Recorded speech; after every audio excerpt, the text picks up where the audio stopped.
सत्संग जी प्रेम से कहना।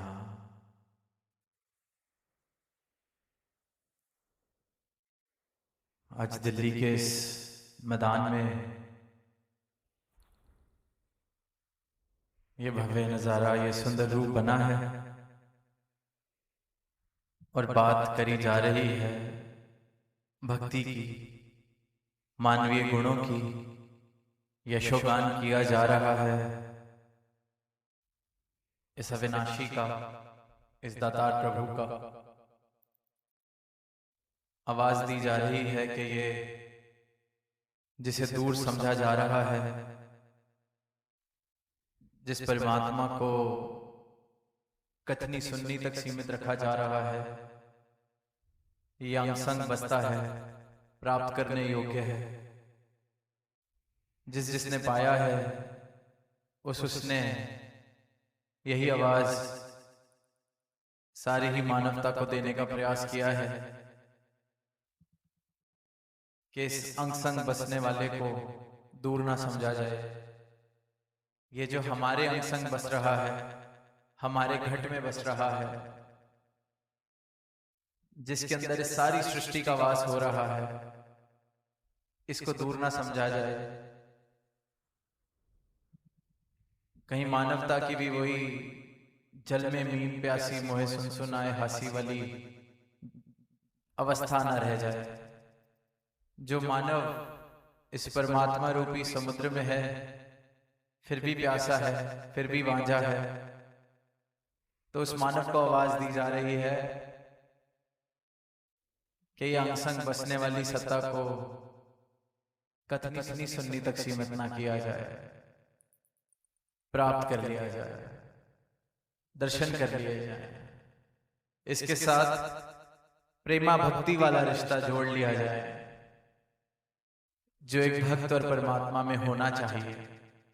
जो सही मायनों में एक भक्त और परमात्मा में रिश्ता अगर स्थापित होता है तो ये प्रेमा भक्ति के भाव वाला ही रिश्ता होता है।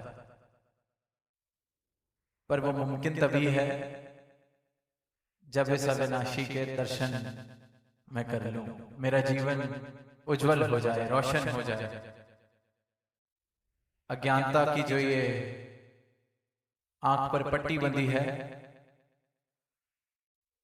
संत आवाज देते हैं और ये पट्टी खोल देते हैं ताकि फिर रोशनी दिखाई देने लगे। अंधकार से मेरा जीवन प्रकाश की ओर आ जाए। पर इंसान की, संसार की, मानवता की हालत कुछ इस प्रकार हो रही है कि जो गुण जिन्हें मानवीय गुण कहा जाता है, जिन्हें दिव्य गुण कहा जाता है, जो ये बात कही जाती है कि परमात्मा ने इंसान को अपनी सर्वश्रेष्ठ यूनियन की तरह बनाया, अपनी ही छवि में बनाया, अपना रूप इसमें बसता है, तो जो इंसान का मूल स्वभाव है, मूल रूप है, वो ये अविनाशी सत्ता ही है। तो जो ये गुण हैं, प्रेम वाले, सहनशीलता वाले, विशालता वाले, ये गुण जब इस परमात्मा को इंसान प्राप्त कर लेता है तो ये सहज में ही ये गुण जीवन में आ जाते हैं, क्योंकि ये जीवन से कभी दूर होते ही नहीं। ये तो इंसान के वो स्वाभाविक गुण हैं जो इसमें बसते हैं। पर क्योंकि ऊपर न जाने कितनी भ्रमों की पट्टियां, कितनी धूल मिट्टी जो चढ़ जाती है, तो अपने स्वभाव से ही इंसान बेखबर। और अक्सर आजकल हालत देखते हैं इंसान की कि प्रेम को महसूस करने की जो उसकी क्षमता इंसान की हम देखते हैं कम होती जा रही है। जीवन में प्रेम कम होता जा रहा है। अपने मूल स्वभाव, जिससे सारी मानवता का कल्याण होना है, जिस भाव से इस परमात्मा की प्राप्ति होनी है, जिन प्रेम कियो तिन्ही रब पायो, तो वो भाव ऐसे होते जा रहे हैं कि इंसान की रिसेप्टिविटी प्रेम की ओर, सहनशीलता की ओर, हर्षोल्लास की ओर, शुक्राने वाले भावों की ओर कम होती जा रही है। महसूस ही इंसान नहीं कर पा रहा, मानो कि जैसे जड़ जीवित से जड़ होता जा रहा है। प्रेम उसको खुशी नहीं दे रहा। इंसान को यह भ्रम है कि ये संसारिक उपलब्धियां ही शायद खुशी का स्रोत है। जैसा जैसा समाज संसार बनता जा रहा है, जिन जिन वस्तुओं की, जिन जिन पदों की, उपलब्धियों की कीमत संसार बढ़ा देता है, उनकी प्राप्ति को ही खुशी, उनकी प्राप्ति से ही लगता है जीवन का कुछ मूल बनेगा। और इसी करके अपने स्वभाव से ये प्रेम, ये अपनत्व, स्वीकृति वाले भावों से दूर होता जा रहा है। और जिस जिस जीवन से ये भाव दूर हो जाते हैं, वो जीवन बेजान हो जाता है, मृतक जैसा जीवन हो जाता है।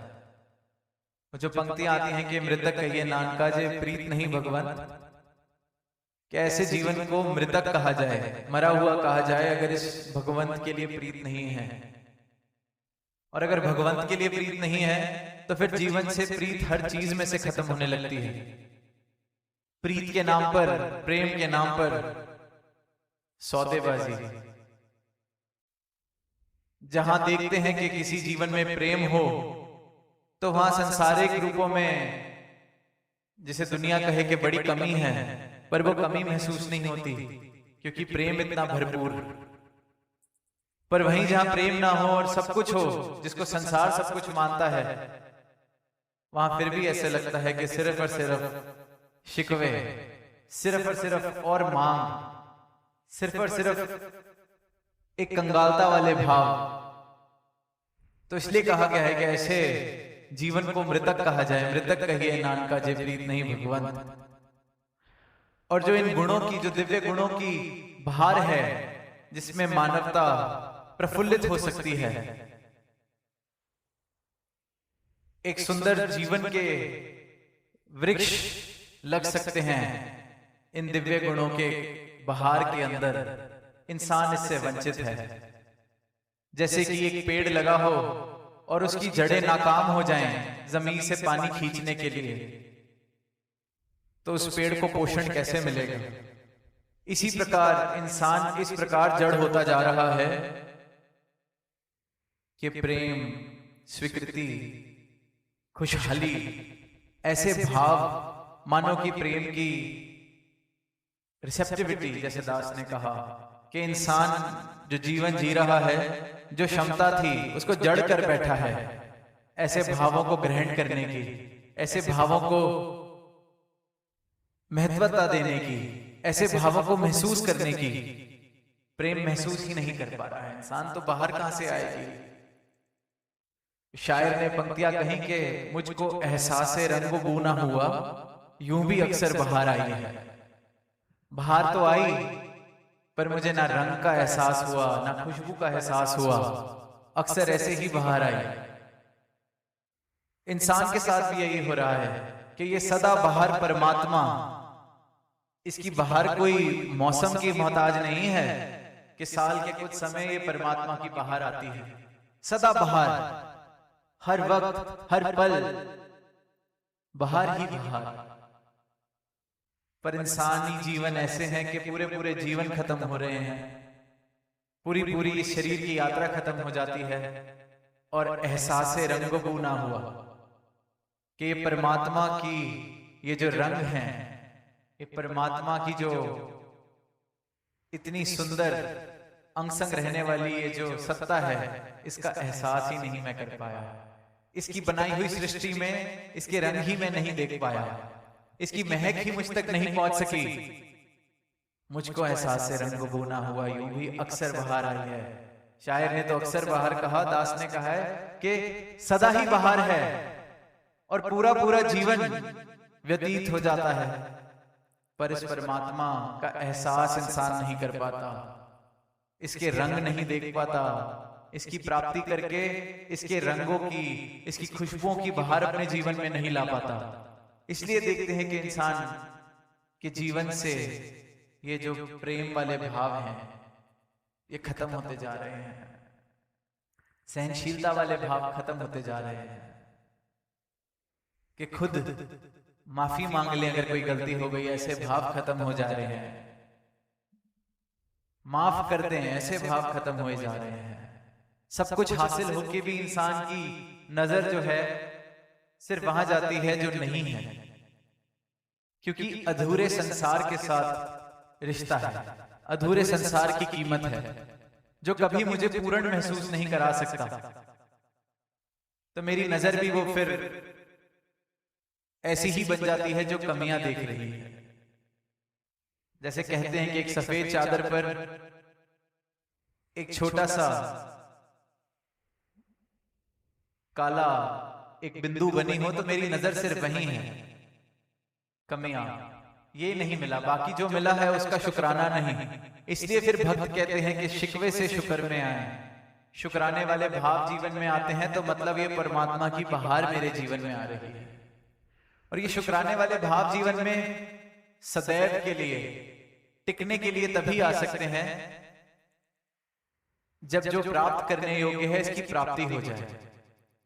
संसार की जो लालसा है, संसार को प्राप्त करने की जो होड़ है, जितना प्राप्त कर लें फिर भी अधूरा है, क्योंकि पूर्ण नहीं है।